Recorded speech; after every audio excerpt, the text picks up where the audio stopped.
Welcome to the Imitation of Christ, a timeless devotional masterpiece written by Thomas a Kempis in the 15th century, narrated by Joshua, produced by Love Virtue Media. For more than 500 years, this small book has guided hearts seeking peace, humility, and a closer walk with God. This series is a 27-day reading journey through its 4 books, each day offering a few short chapters for quiet reflection and prayer. You can begin at any time, but if you're starting with us today, this is day 1. The purpose of these readings is simple: to imitate the life and heart of Jesus Christ, to turn our thoughts away from the noise of the world and listen for the still, gentle voice of truth within. Each passage calls us to live not for outward praise or passing things, but for what is eternal and pure, to let go of pride, to love simplicity, and to find rest in God alone. Take a deep breath, set aside distraction, and let these words speak quietly to your soul. May this journey draw you closer to Christ, who is our light, our peace, and our perfect example. Let us begin.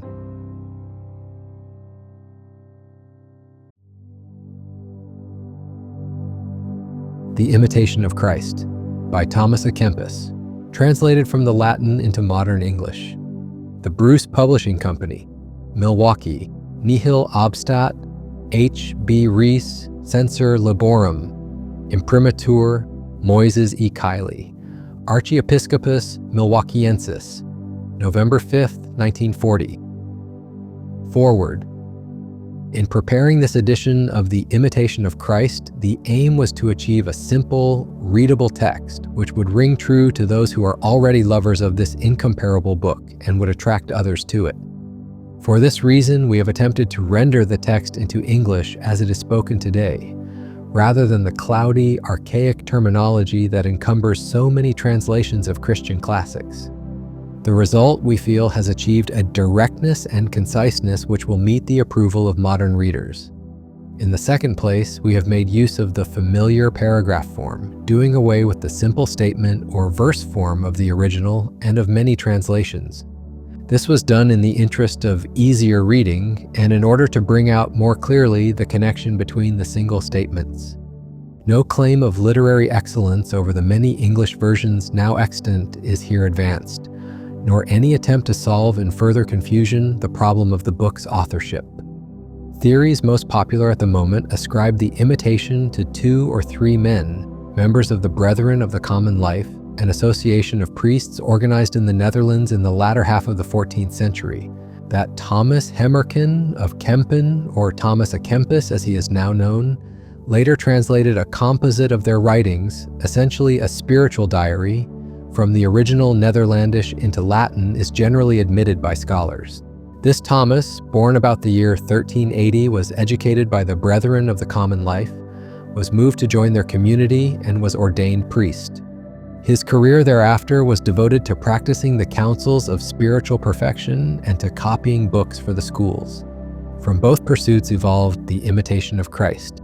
As editor and translator, he was not without faults, but thanks to him, the Imitation became and has remained, after the Bible, the most widely read book in the world.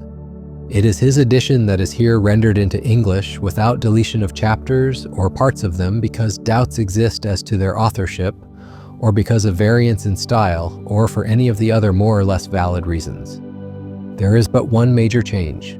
The treatise on Holy Communion, which a Kempis places as Book 3, is here titled Book 4. The move makes the order of the whole more logical and agrees with the thought of most editors. The translators: Aloysius Croft, Harold Bolton. Book 1. Thoughts helpful in the life of the soul. The first chapter: Imitating Christ and Despising all vanities on earth. He who follows me walks not in darkness, says the Lord. John 8:12. By these words of Christ, we are advised to imitate his life and habits if we wish to be truly enlightened and free from all blindness of heart. Let our chief effort, therefore, be to study the life of Jesus Christ. The teaching of Christ is more excellent than all the advice of the saints, and he who has his Spirit will find in it a hidden manna. Now there are many who hear the gospel often but care little for it because they have not the Spirit of Christ. Yet whoever wishes to understand fully the words of Christ must try to pattern his whole life on that of Christ. What good does it do to speak learnedly about the Trinity if, lacking humility, you displease the Trinity? Indeed, it is not learning that makes a man holy and just, but a virtuous life makes him pleasing to God. I would rather feel contrition than know how to define it. For what would it profit us to know the whole Bible by heart and the principles of all the philosophers if we live without grace and the love of God? Vanity of vanities, and all is vanity, except to love God and serve Him alone. This is the greatest wisdom, to seek the kingdom of heaven through contempt of the world. It is vanity, therefore, to seek and trust in riches that perish. It is vanity also to court honor and to be puffed up with pride. It is vanity to follow the lusts of the body and to desire things for which severe punishment later must come. It is vanity to wish for long life and to care little about a well-spent life. It is vanity to be concerned with the present only and not to make provision for things to come. It is vanity to love what passes quickly and not to look ahead where eternal joy abides. Often recall the proverb, "The eye is not satisfied with seeing, nor the ear filled with hearing." Try, moreover, to turn your heart from the love of things visible and bring yourself to things invisible. For they who follow their own evil passions stain their consciences and lose the grace of God. The second chapter, having a humble opinion of self. Every man naturally desires knowledge, but what good is knowledge without fear of God? Indeed, a humble rustic who serves God is better than a proud intellectual who neglects his soul to study the course of the stars. He who knows himself well becomes mean in his own eyes and is not happy when praised by men. If I knew all things in the world and had not charity, what would it profit me before God, who will judge me by my deeds? Shun too great a desire for knowledge, for in it there is much fretting and delusion. Intellectuals like to appear learned and to be called wise. Yet there are many things the knowledge of which does little or no good to the soul, and he who concerns himself about other things than those which lead to salvation is very unwise. Many words do not satisfy the soul, but a good life eases the mind, and a clean conscience inspires great trust in God. The more you know and the better you understand, the more severely will you be judged, unless your life is also the more holy. Do not be proud, therefore, because of your learning or skill. Rather, fear because of the talent given you. If you think you know many things and understand them well enough, realize at the same time that there is much you do not know.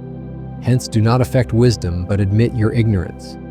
Why prefer yourself to anyone else when many are more learned, more cultured than you? If you wish to learn and appreciate something worthwhile, then love to be unknown and considered as nothing. Truly to know and despise self is the best and most perfect counsel.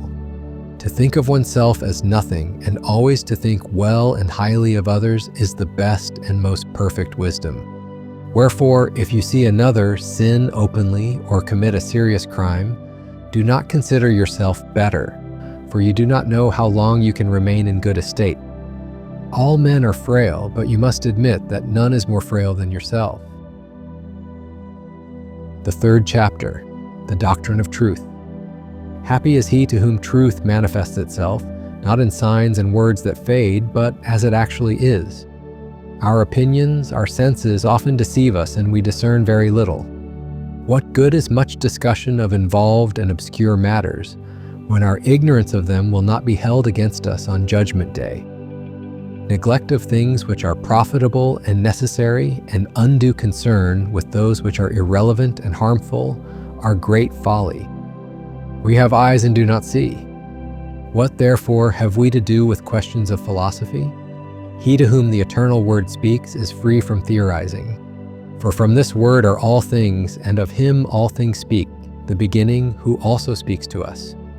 Without this word no man understands or judges aright. He to whom it becomes everything, who traces all things to it, and who sees all things in it, may ease his heart and remain at peace with God. O God, you who are the truth, make me one with you in love everlasting. I am often wearied by the many things I hear and read, but in you is all that I long for. Let the learned be still, let all creatures be silent before you. You alone speak to me. The more recollected a man is, and the more simple of heart he becomes, the easier he understands sublime things, for he receives the light of knowledge from above. The pure, simple, and steadfast spirit is not distracted by many labors, for he does them all for the honor of God. And since he enjoys interior peace, he seeks no selfish end in anything. What indeed gives more trouble and affliction than uncontrolled desires of the heart? A good and devout man arranges in his mind the things he has to do, not according to the whims of evil inclination, but according to the dictates of right reason. Who is forced to struggle more than he who tries to master himself? This ought to be our purpose, then, to conquer self, to become stronger each day, to advance in virtue. Every perfection in this life has some imperfection mixed with it, and no learning of ours is without some darkness. Humble knowledge of self is a surer path to God than the ardent pursuit of learning. Not that learning is to be considered evil or knowledge, which is good in itself and so ordained by God, but a clean conscience and virtuous life ought always to be preferred. Many often err and accomplish little or nothing because they try to become learned rather than to live well.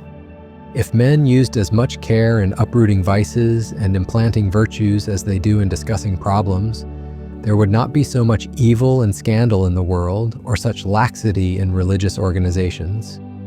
On the day of judgment, surely we shall not be asked what we have read, but what we have done, not how well we have spoken, but how well we have lived. Tell me, where now are all the masters and teachers whom you knew so well in life, and who were famous for their learning? Others have already taken their places, and I know not whether they ever think of their predecessors. During life they seem to be something, now they are seldom remembered. How quickly the glory of the world passes away.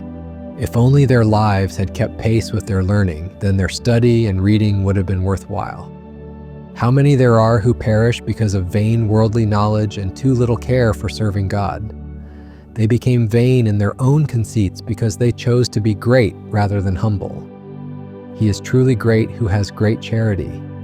He is truly great who is little in his own eyes and makes nothing of the highest honor.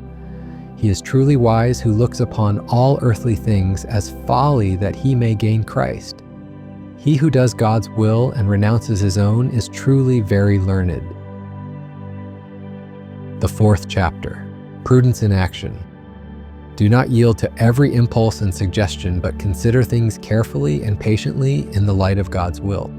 For very often, sad to say, we are so weak that we believe and speak evil of others rather than good. Perfect men, however, do not readily believe every talebearer because they know that human frailty is prone to evil and is likely to appear in speech. Not to act rashly or to cling obstinately to one's opinion, not to believe everything people say or to spread abroad the gossip one has heard, is great wisdom. Take counsel with a wise and conscientious man. Seek the advice of your betters in preference to following your own inclinations. A good life makes a man wise according to God and gives him experience in many things. For the more humble he is and the more subject to God, the wiser and the more at peace he will be in all things.